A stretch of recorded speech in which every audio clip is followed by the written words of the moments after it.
And now it's the Rob from 106.1 KISS FM here with my tag team partner in podcasting. Hey, it's Eric Cornish with WKDQ, and welcome to the Enhancement Talent, a new week, and, well, we're just 2 weeks away from the next pay-per-view.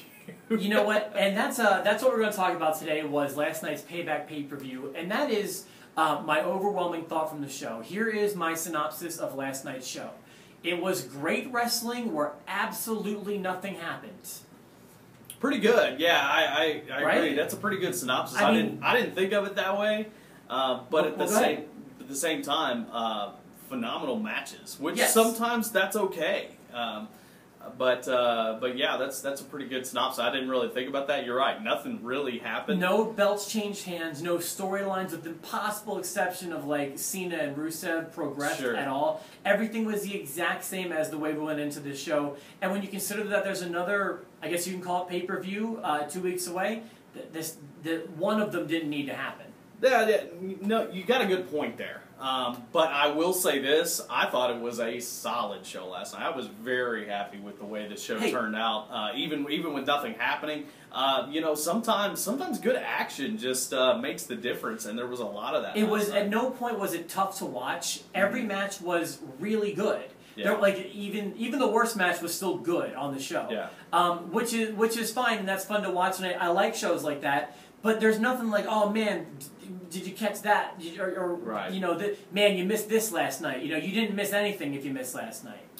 Yeah, true. Now, there's a lot of good things to talk about, and I'm only going to say a couple, maybe slight negatives, but let's cover some of the positives. I will say, going into it, I mean, the first three matches, like back to back, were near 5-star matches, I thought.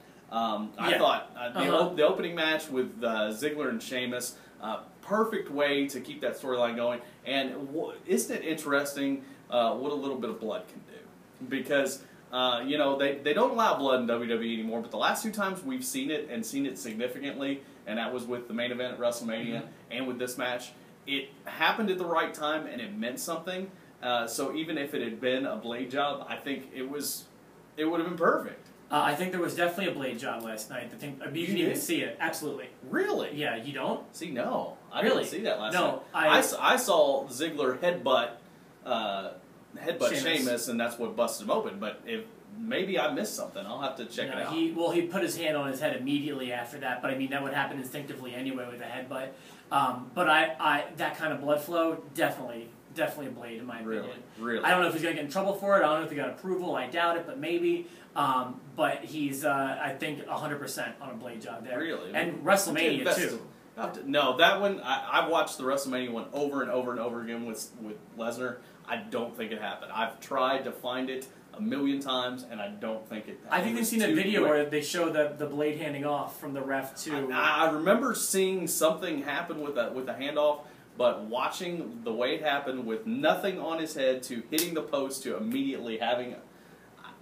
I don't think WrestleMania was a blade job, but I think but last night I'll have to look again and see. But I will say this: that it added to it. I think if it was a hard way situation, I thought they handled it well. You know, with our buddy Dan, you know, putting his gloves on, and then he was going to check on him, but before he could, they went right into the finish, and Sheamus hits the brogue kick while Ziggler's on his knees, which I thought was all perfect with the blood happening. So, but a great match, great storytelling throughout. Love the match, and yes, I'm not anti-blood at all, especially with wrestling and stuff. I wish they would do it a little more, but not to the point where it was, in the Attitude Era and stuff. It doesn't need to be nightly. Well, and let's just say if it was a blade job on the opening match, I'm a little less favorable. I have less than a favorable opinion of that because it was the opening match. Yeah, you built to that. I agree. So, but yeah, I'll have to take a look at that again.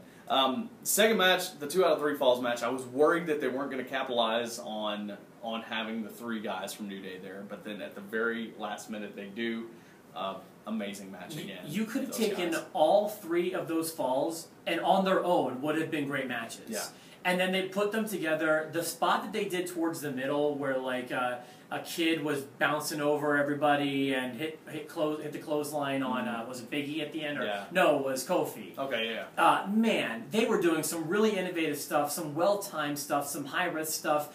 Towards the end, a few little missteps, but that doesn't take away from everything that happened inside that match. My goodness, they are in the high. Even Kofi Kingston, who's been around for a decade, is experiencing a career high. I feel like as a tag team champion. I agree, and I mean their promos. I mean the way it was almost tongue in cheek when they came out and said, you know, who needs the power of positivity more than Baltimore, and then go directly to the Orioles. I mean, just, you know, again, tongue in cheek. It was just like, whoa, what are they? Oh, okay, got it. And don't forget the celebratory champagne milk toast. Absolutely, and then we don't spit, we don't curse, we don't, you know, we don't complain, and then go right into. I mean, those guys, just awesome. And if you haven't seen our interviews with them, go back through our YouTube videos, subscribe, and check out all of those because.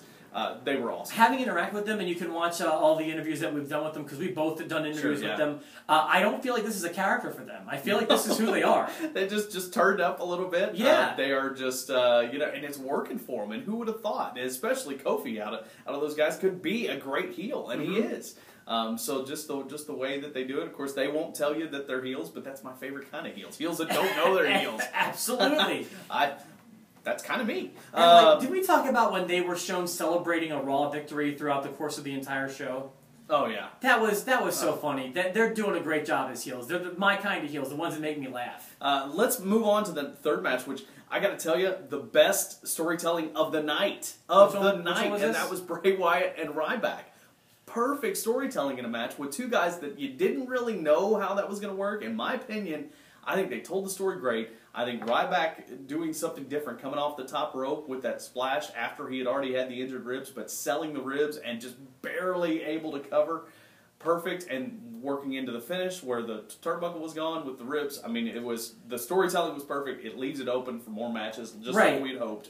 I feel like of the three, that was the worst. Still a good match, but to me, it was tough to follow that match before it. Right. Well, now, work-wise, I agree. Storytelling-wise, I thought that match did it. It did it perfectly. It shows that Ryback does understand this, you know, because you worry about him sometimes, and you know, people have said it. He's just a big meathead and doesn't understand.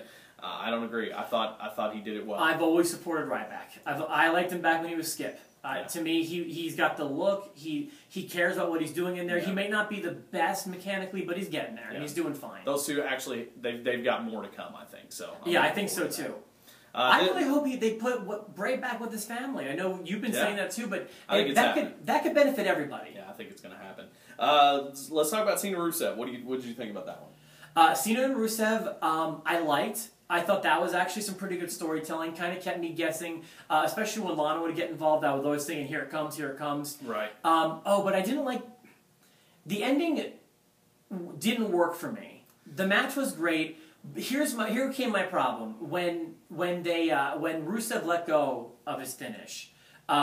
He was dilly-dallying too long, and I don't know why he would go for the rope. Or I lost all psychology. All the connection I had with that lost me there. But everything leading up to it was great. I agree, and there was a couple different things that I saw there. One, if you were going to have Cena pass out, first of all, I don't think you should have. He's already passed out to the Accolade.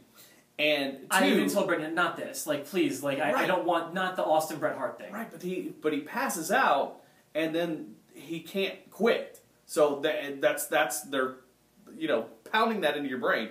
He has to quit. Right. He has to say, I quit. He's passed out. He can't do it. He has to say, I quit. And then you go into the finish where Lana quits for Rusev. That didn't make sense to me. Everything else I liked. Everything else I thought was okay. But then when he started pulling the rope off, the first thing I said was, here he goes. He's going to do the exact same thing he did to Umaga in their I Quit match or whatever it was, where he puts him in with the rope. And I saw that coming. Now, that being said, okay, fine. It still came off good. The fireworks seemed a little weird because, he goes over and he pushes the buttons. But now, all of a sudden, when you do a move to somebody, then that sets the fireworks off. What happened? Was the guy still back there? Okay. Two more things. To go along with what Steve Austin says, that STF looks so loose. That looked awful. And two is, selling the water like a gunshot. This cold water, you know what I mean? Yeah. Like, he was just in all this pain, and I don't know if Rusev was slapping around or what, but the cold water, oh my God! I mean, think about this. If you just watched Raw a little while ago, I mean, you know, once you're out to the accolade, you can still talk. I mean, Cena proved it just a couple weeks ago. I mean, right. But the cold water of doom. Yes, the cold water of doom. Moving on, the Divas match was what it was, a little short, but nothing noteworthy. But it was good. I mean, you know, they worked well. I thought, and speaking of short, I think and nothing against Neville, I'm not talking about Neville. Neville and Barrett, the match, also short. I thought the ending was a little flat. Oh yeah, the count out. The count out was a little. I guess just to prolong it to Elimination Chamber. I guess you know, it's weird to have that not in a title match. You know, just walk out for no reason. I thought it was a little flat, but I mean the things that they were doing in the ring, I was cool with. They're great technically. They're having good chemistry, and this could really be a blessing for Neville and for Barrett, to be honest with you, to have these great matches. And main event time. So the Fatal 4-Way, I think, surpassed my expectations. I would say, yeah, about what I thought, if maybe a little better. It wasn't bad. It was a great match. I liked the big reaction, I think, from everybody, whether you're watching at home or in the building, was the Shield reunion for 15 seconds. So well done. That was really, agreed. So well done. And especially then after that was over and just the looks, you know, where their smiles just turned crowns and, you know, just even better for the heel, you know, the heel that Rollins is, you know what I mean? And then going into, after they dispose of him, and it's, you know, that they look at each other and just so subtle with Reigns saying, "Loser buys beers." I mean, it was just, it was perfect going into it. I mean, Ambrose showed that he belonged. He does, and he totally belongs. The crowd's behind him, and he's shown that over and over again. Yeah, so. I liked the subtle chemistry that happened when they had the powerbomb came again through the table. Sure, you know, the crowd kind of asked for it, and they thought, well, the table didn't break the first time. Why not do it again? Let's do it. Yeah. So I thought it was good. The Kane storyline still confuses me because he just, you know, jumped on the bandwagon. But I agree. But I thought it was a great match. I mean, it ended the way I expected it to end. Mm-hmm. But at the same time, I'm very happy with it. I thought it was a good match. It was, and just as all in all, I thought the show was good. Do we know who won the predictions with us? What match did we disagree on? Was it Neville and Barrett? No, it wasn't. Was it Neville and Barrett? It was Ryback. No, because the Ryback and Wyatt, I said it would just, you know, be a nothing match. So did you have Neville or did you have Barrett? Did we agree? I don't even remember where we disagreed. We had one, but I don't remember which one it was either. Either way, I wish more would have happened, or I wish everything would have waited till Elimination Chamber, or whatever. That's my only complaint. Cena and Rusev, that's what it was. That's right. Lost. Yeah, you. Okay, that's right. Yeah, Cena and Rusev. So yeah, I guess that one does go to me. But either way, just one. Let's go ahead and wrap this up. Yeah, thank you for watching. Make sure you subscribe and see all of our videos and lots of other fun stuff at our YouTube channels. And we'll be back with more wrestling stuff coming up later in the week.